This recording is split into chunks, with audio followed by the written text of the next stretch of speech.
Assalamualaikum warahmatullahi wabarakatuh. Alhamdulillahi rabbil alamin wassalatu wassalamu ala sayyidina Muhammadin wa ala alihi wa sahbihi ajma'in amma ba'du. Pada persiapan kompetensi soal-soal PDKK penyuluh agama Islam kali ini, kita akan membacakan dengan tema ibadat atau muamalah. Mudah-mudahan menjadi tambahan bekal bagi kita dalam menghadapi soal-soal yang akan kita temui nantinya. Silakan Bapak Ibu melihat soal-soal yang lain tentang penyuluh agama Islam di playlist video channel kami. Mudah-mudahan bisa bermanfaat bagi kita semua. Kita mulai ini dengan membaca Bismillahirrahmanirrahim. Soal yang pertama. Ibadah berarti mengesahkan Allah Subhanahu wa taala dengan sungguh-sungguh dan merendahkan diri serta menundukkan jiwa kepadanya. Pertanyaan seperti itu didasarkan pada firman Allah Subhanahu wa taala dalam surat apa? A. An-Nisa ayat 36, B. Ali Imran ayat 72, C. Al-Baqarah ayat 183, D. Al-Maidah ayat 16 dan D. Al-Anfal ayat 12. Jadi yang berkaitan dengan ibadah ayatnya adalah A. An-Nisa ayat 36. Bismillahirrahmanirrahim. Wa'budullah wa la tusyriku bihi syai'an. Soal yang kedua. Semua hukum yang berbentuk amaliyah untuk diamalkan oleh setiap mukallaf terdapat dalam ruang lingkup ilmu. A. Syariah, B. Akidah, C. Fikih, D. Tauhid dan E. Muamalah. Semua hukum yang berbentuk amaliyah untuk diamalkan oleh setiap mukallaf terdapat dalam ruang lingkup ilmu. Jawapan yang tepat adalah C. Fikih. Bentuk amaliyah. Soal yang ketiga. Kerjasama antara pemilik tanah dengan petani penggarap sehingga kebun itu menghasilkan sesuatu yang menjadi milik kedua belah pihak yang hasilnya dibagi berdasarkan persentase yang ditentukan pada waktu perjanjian yang mereka buat disebut A. Akad, B. Syirkah, C. Musaqah, D. Salam dan E. Kirat. Kerjasama antar pemilik tanah dengan petani penggarap sehingga kebun itu menghasilkan sesuatu yang menjadi milik kedua belah pihak yang hasilnya dibagi berdasarkan persentase yang ditentukan pada waktu perjanjian yang mereka buat. Namanya adalah jawabannya C. Musaqah. Kerjasama antar pemilik tanah dengan petani penggarap. Musaqah. Soal yang keempat. Islam juga membahas wakalah atau menyerahkan pekerjaan orang lain agar bertindak atas nama orang yang mewakilkan selama batas waktu yang ditentukan. Pekerjaan yang boleh diwakilkan adalah sebagai berikut, kecuali A. Berpuasa Ramadan, B. Menyembelih hewan kurban, C. Mewakilkan wali perempuan dalam pernikahan, D. Ibadah haji bagi yang sudah meninggal, dan E. Mewakilkan memberi zakat atau sedekah.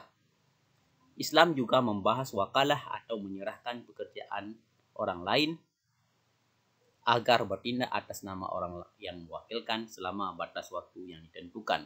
Pekerjaan yang boleh diwakilkan adalah sebagai berikut, kecuali. Kecuali yang mana yang tidak boleh diwakilkan? Jawabannya adalah A. Jadi silakan Bapak Ibu lihat ke poin intinya aja. Bisa jadi di awal paragraf, bisa jadi di akhir paragraf. Pekerjaan yang boleh diwakilkan sebagai berikut, kecuali.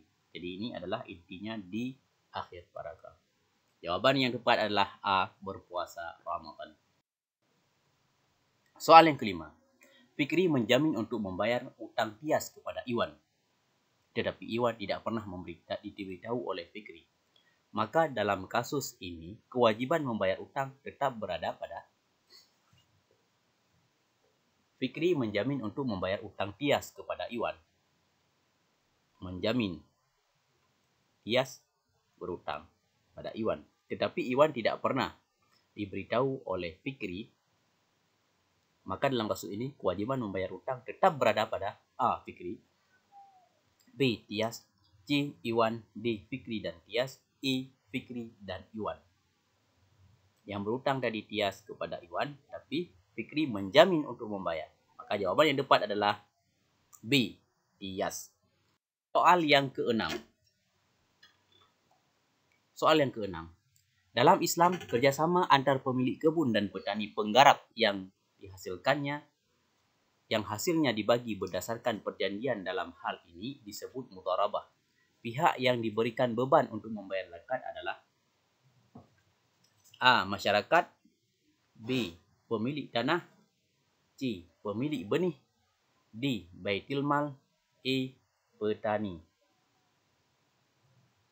Maka jawaban yang tepat adalah dalam Islam, kerjasama antara pemilik kebun dan petani penggarap yang hasilnya dibagi berdasarkan perjanjian dalam hal ini disebut mudharabah. Pihak yang diberikan beban untuk membayar zakat adalah A. Masyarakat, B. Pemilik tanah, C. Pemilik benih, D. Baitul Mal, E.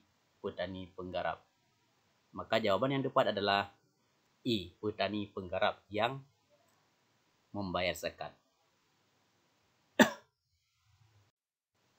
Soal yang ketujuh. Pihak penjual dan pembeli boleh memilih antara meneruskan atau membatalkan transaksi jual beli selama keduanya masih tetap berada di tempat jual beli tersebut. Khiyar tersebut adalah khiyar A. Abadan, B. Syarat, C. Jual beli, D. Majlis, E. Inan. Pihak penjual dan pembeli boleh memilih antara meneruskan atau membatalkan dan transaksi masih berada di tempat tersebut. Itu disebut dengan khiyar D. Majlis. Soal yang ke-8. Bismillahirrahmanirrahim. Ya ayyuhalladzina amanu awfu bil 'uqud.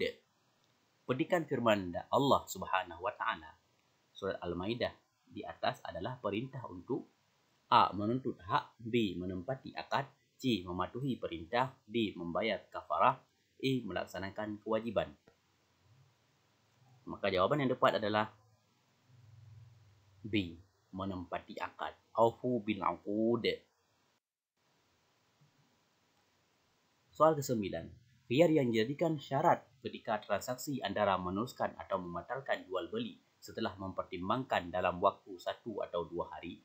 Jika telah lewat dari 3 hari, maka hak tidak berlaku lagi. Disebut khiyar A. Aibi, B. Jual beli, C. Transaksi, D. Isyarat, dan E. Syarat. Khiyar yang dijadikan syarat.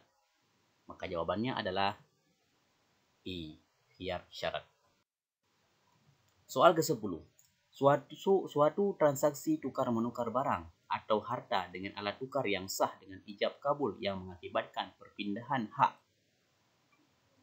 milik sesuai dengan syarat dan rukun tertentu. Pengertian tersebut merupakan pengertian dari A. Jual beli, B. Menjual, C. Membeli, D. Mengadai, E. Pinjam meminjam. Suatu transaksi tukar-menukar barang atau harta dengan alat tukar yang sah dengan ijab kabul. Maka intinya adalah A. Jual beli. Soal ke-10. Segala hal yang terjadi dari benda yang dimiliki menjadi hak bagi yang memiliki benda itu. Atau barang yang didapat dari perkembangbiakan adalah pengertian dalam kepemilikan yang dikenal dengan istilah A. Hibah, B. Ihrazul mubahat, C. At-tawalludu minal mamluk, D. Pewarisan, E. Muamalah. Segala yang terjadi dari benda yang dimiliki menjadi hak bagi yang memiliki benda itu. Atau barang yang didapat dari perkembangbiakan adalah pengertian dalam kepemilikan yang dikenal dengan istilah. Jawaban yang tepat adalah C. At-tawalludu minal mamluk. Soal ke-12. Kepenguasaan orang terhadap suatu barang atau harta yang secara hukum dapat dimiliki oleh seseorang untuk dapat dimanfaatkan dan dibenarkan untuk dipindahkan penguasaannya kepada orang lain. Pernyataan tersebut merupakan pengertian menurut istilah dari A. Akad, B. Kepemilikan, C. Ihradul mubahat, D. Hibah, dan E. Hadiah. Intinya adalah kepenguasaan orang terhadap suatu barang atau harta yang secara hukum dapat dimiliki. Jawaban yang tepat adalah B. Kepemilikan. Soal yang ke-12.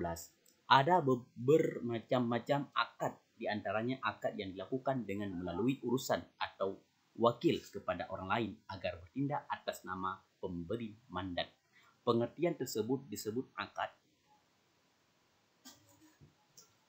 A. Lisan. B. Tulisan. C. Perantara utusan atau wakil. D. Isyarat. E. Ta'ati. Maka jawaban yang tepat adalah C. Wakil. Soal yang ke-14. Pemberian seseorang akan hartanya kepada orang lain di masa hidupnya tanpa suatu sebab, tidak ada ikatan apapun, hanya mengharapkan ridha dari Allah, secara etimologi dinamakan hibah. Dalam hal ini yang termasuk hibah manfaat adalah A. Memberikan suatu barang untuk dimanfaatkan. B. Memberikan ilmu yang bermanfaat. C. Menghibahkan benda untuk jangka waktu yang ditentukan. D. Memberikan barangnya. E. Menghibahkan manfaat benda tetapi kepemilikannya tetap pada si pemberi. Maka jawaban yang tepat adalah E. Hibah manfaat, menghibahkan manfaat benda tetapi kepemilikannya tetap pada si pemberi. Soal ke-15. Sedekah pengertiannya sangat luas, sehingga setiap kebaikan yang kita berikan pada orang lain tanpa adanya imbalan dengan harapan mendapatkan ridha dari Allah Subhanahu wa taala. Dari uraian tersebut ada beberapa contoh yang termasuk sedekah sebagaimana di bawah ini, kecuali A. Menyingkirkan batu di jalan. B. Menyingkirkan uang di saku teman. C. Tersenyum jika berpapasan dengan orang lain. Memberikan sarapan pada teman. E. Mengurangi beban teman yang kesusahan. Yang bukan sedekah intinya. Jawaban yang tepat adalah B. Menyingkirkan uang di saku teman. Soal ke-16. Sesuai kesepakatan, apabila ada kerugian ditanggung oleh pemilik modal selama kerugian itu bukan kelalaian si pengelola. Seandainya kerugian itu disebabkan oleh kecurangan dan kelalaian si pengelola, maka si pengelola yang harus bertanggung jawab dan pemilik modal memberikan keluasan penuh pada pengelola untuk mengelola usaha tersebut. Kerjasama seperti ini termasuk A. Mudharabah muqayyad. B. Mudharabah mutalaqah. C. Syirkah amal atau badan. D. Syirkah muwafadah. E. Syirkah amlak. Maka jawaban yang tepat adalah B. Mudharabah mutalaqah. Nomor 17. Kerjasama antara dua orang atau lebih dalam bidang modal atau jasa untuk mendapatkan keuntungan dalam hal ini disebut syirkah. Yang bukan termasuk hikmah syirkah adalah A. Perusahaan akan lebih pesat dan maju.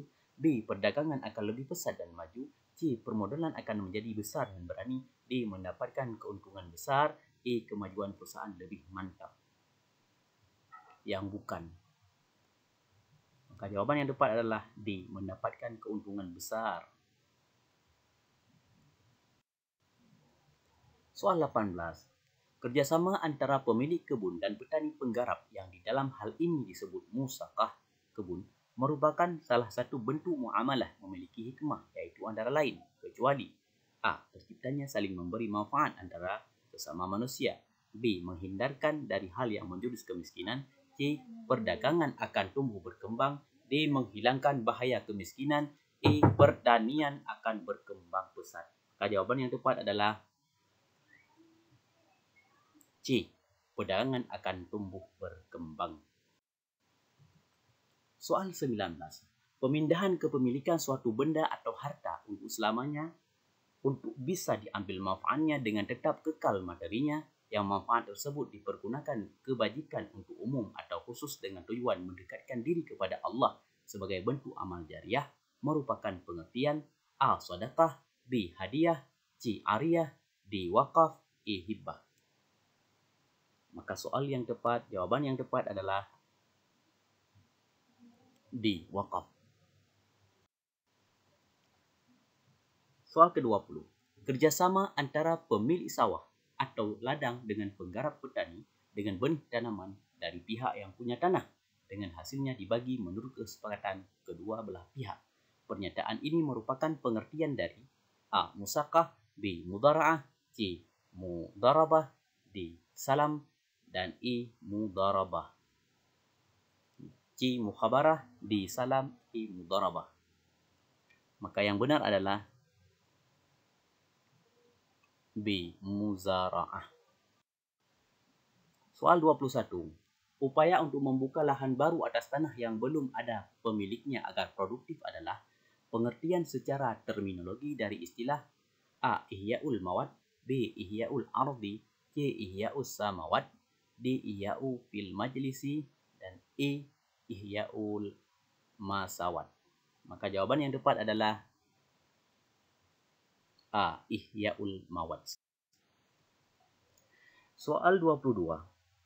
Dalam Islam, jual beli adalah sesuatu yang halal, namun terdapat beberapa bentuk jual beli yang dilarang, antara lain yaitu A. Barang yang dibeli jelas, B. Jual beli alat maksiat, C. Barang yang dijual adalah hak milik, D. Jual beli dengan sistem angsuran, E. Jual beli dengan sistem kontan. Yang dilarang adalah B. Jual beli alat maksiat. Soal ke-23. Allah Subhanahu wa Ta'ala membolehkan sebagai keleluasaan kepada kaum muslimin dalam memenuhi kebutuhan, yaitu suatu akad jual beli yang barangnya tidak diperlihatkan, tetapi sifat barangnya dan kualitasnya dijelaskan oleh penjual, dan setelah ada kesepakatan, pembeli langsung membayarnya meskipun harganya belum ada. Tersebut di atas pengertian A. Salam, B. Mudarabah, C. Murabahah, D. Musaqah, E. Muqayyalah.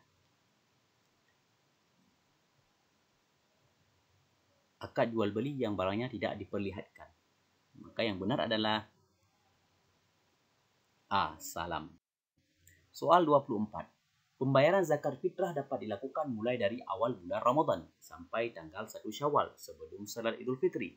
Adapun waktu yang paling utama adalah A. Akhir bulan Ramadan sampai terbenamnya matahari, B. Setelah maghrib sampai terbitnya fajar di akhir bulan Ramadan, C. Sebelum pelaksanaan Idul Fitri di pertengahan bulan Ramadan, E. Tanggal 27 bulan Ramadan. Maka yang tepat adalah B. Setelah maghrib sampai terbitnya fajar di akhir bulan Ramadan. Soal 25. Secara keseluruhan, asnaf yang berhak menerima zakat jumlahnya ada A. 8, B. 9, C. 5, D. 6, E. 7. Jawaban yang tepat adalah A. 8.